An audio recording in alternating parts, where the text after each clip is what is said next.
tulay ng mga estudyante upang mapahusay at manilang ang kasanayan sa pag-unawa sa teksto. Ito ay may malaking kaugnayan sa iba pang makro kasanayang pakikinig, pagsasalita, pagsulat, at panonood ng isang tao dahil nagkakaroon ng kakayahang makabuo ng mga kaisipan at makapagpahayag ng damdamin at maayos na komunikasyon sa lahat ng disiplina o larangan. Ang mga kaisipang makukuha at mabubuo sa pamamagitan ng pagbasa, pakikinig, pagsasalita at panonood ay maaaring sulatin upang maibahagi sa iba. Ngayon ay mapapakinggan at matutunghayan ninyo ang isang akdang pampanitikan na maghahatid at magbibigay sa inyo ng iba't ibang aral na magagamit natin sa pang-araw-araw ng ating buhay.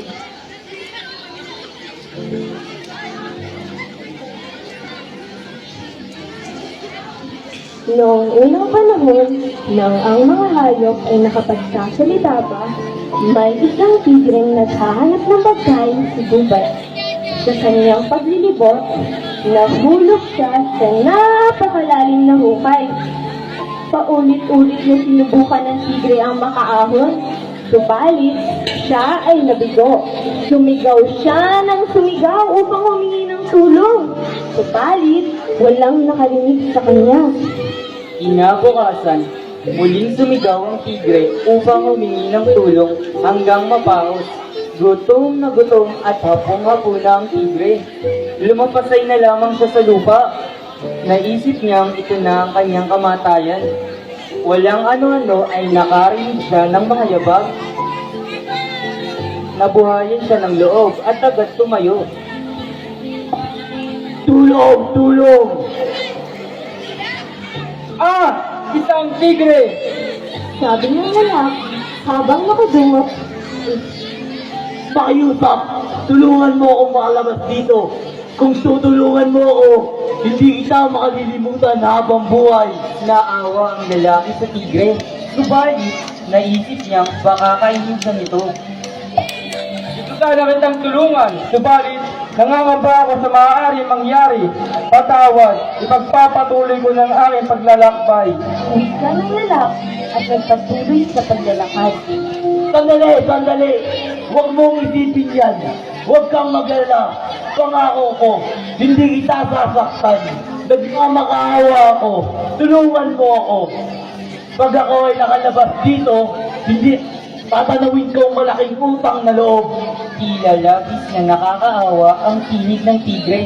Kaya, bumalik ang lalaki upang tulungan ito. Nakahanap siya ng troso at dahan-dahan niyang ibinaba. So, Tigre, gumapang ka dito. Gumapang ang tigre sa troso hanggang makaahon sa hukay. Nakita ng tigre ang lalaking tumulong sa kanya. Nagluway ang tigre at naglakad paikot sa lalaki. Sandali! Hindi ba nangawa ka hindi mo ako sasaktan? Ito ba ang paraan mo ng pagpapasalamat at pagtanaw ng utang na loob? Rumbat ng lalaki sa tigre. Wala na akong pakailam sa pangakong iyan. Dahil gutom na ako.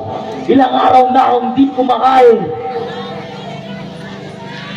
Sandali! Tanungin natin ang puno ng pino kung tama ba kainin mo ako. Sige, pero pagkatapos natin siyang tanungin, kakainin na kita. Ipinaliwanag ng tigre at ng lalaki sa puno ng pino ang nangyari. Anong alam ng tao sa pagtanaw ng utang na loob? Tanong ng puno ng pino. Bakit ang mga tao na sanga namin kinukuha ninyo para mapainit ang inyong mga tahanan at maluto ang inyong mga pagkain? Mga tao na pinipilang namin bago lumaki.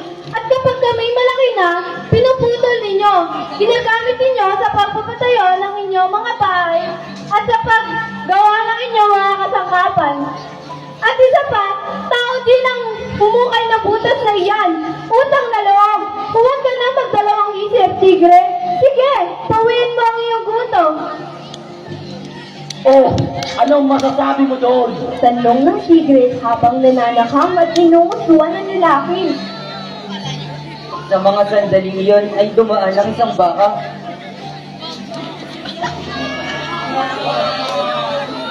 Oh!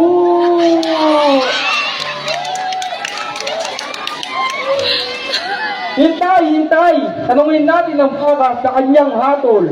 Sumang-ayon ang tigre at pinaliwanag nila sa baka ang nangyari. Hiniling ng dalawa ang opinyon ng baka. Sa ganang akin, walang duda sa dapat gawin. Dapat mo siyang kainin. Tingnan mo, mula pagkasilang namin ay naglilingkod na kami sa mga tao. Kami ang nagbubuhat ng mabigat nilang dalahin. Kaming mga baka ang nag-aararo ng bukid para makapagtanim sila. Subalit, anong ginagawa nila kapag kami tumanda na? Pinapatay kami at ginagawa pagkain. Kinukuha nila ang aming balat para gawin sa kung ano-anong bagay. Kaya huwag mo na akong tanungin sa pagtanaw ng utang na loob. Kainin mo na ang taong iyan. Woo! Tingnan mo, lahat sila ay sumasang-ayon sa akin. Kaya tumanda ka na sa iyong kamatayan. Wika ng tigre habang bumibelo upang sakmalin ng lalaki. Alam na ng lalaki na ito na nga ang kanyang katapusan nang biglang dumating ang lumulok-suluksong kuneho. Sandali, tigre! Sandali! Ano na naman? Pakiusap! Parang awa mo na. Tanungin natin ng kuneho sa kanyang hatol kung tama ba ang kainin mo ako. Aw, walang kwenta. Alam mo ang sagot niya. Pareho lang sa sagot ng puno ng pino at ng baka. Pakiusap! Parang awa mo na. O sige, pero huli na ito. Gutom na ako. Isinalaysay ng tigre at ng lalaki ang nangyari. Matamang nakinig ang kuneho. Ibinigit ang kanyang mga mata at ginalaw-galaw ang kanyang mahabang tainga. Pagkalipas ng ilang sandali, muli niyang dinilat ang kanyang mga mata. Malumanay at walang higay na nagsalita ang kuneho. Naintindihan ko ang inyong isinalaysay. Subalit, kung ako ang magpapasya at magbibigay ng mahusay na hatol, dapat tayong magtungo sa hukay. Muli ninyong isalaysay sa akin ang nangyari. Ituro niyo sa akin ang daan patungo roon. Itinuro ng tigre at ng lalaki ang hukay sa kuneho.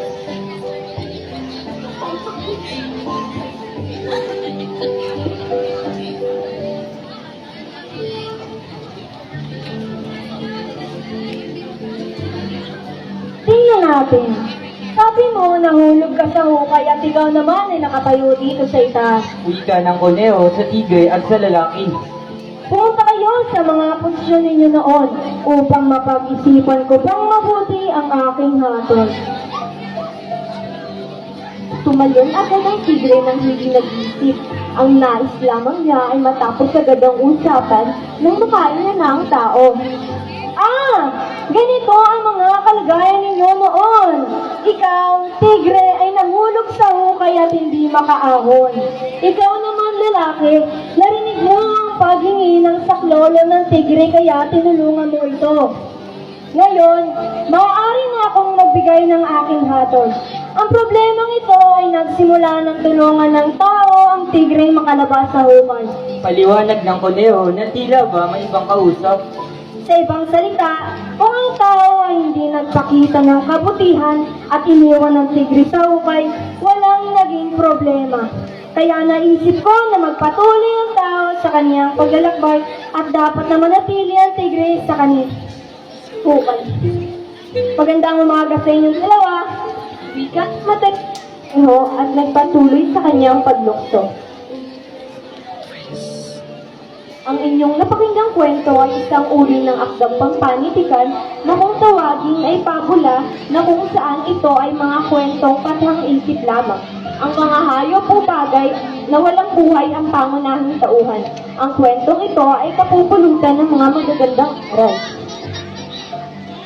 Isa sa mga aral na itinuro ng pabulang ang hatol ng kuneho ay ang pagtupad ng pangako at huwag basta-basta magtitiwala sa sino lang. Huwag nating sisirain ng tiwalang ipinagkaloob sa atin. Ang hatol ng kuneho, isinalin sa Pilipino ni Vilma C. Amba, mga nagsipaganap, Dasal Aaron Pielago bilang tigre.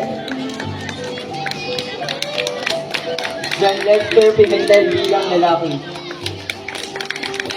Ivy Ann Cherubin bilang puno ng pino. kay Chairman Paredes bilang baka, at Christine Joy Palomares bilang kuneho. At bago matapos ang aming ang aming ginawang salitay, nais naming magpasalamat sa aming mga kamag-aral sa walang sawang pagsuporta at pagtulong ninyo sa amin. Nais din naming magpasalamat sa aming butihing guro na si Ginang April C. Bunyag at si Binibining April C. Bunyag. Kahit wala man siya ngayon, ay nagpakita pa rin siya ng pagsuporta sa amin. At bukod pa doon, nais naming magpasalamat sa aming guro at direktor na si Ginang Adona R. Constantino. Maraming salamat po, ma'am. At muli ako si Charlene M. Rahio, ako naman si Dave Ivan Esperos. ang inyong tagapagdalaysay. Salaysay.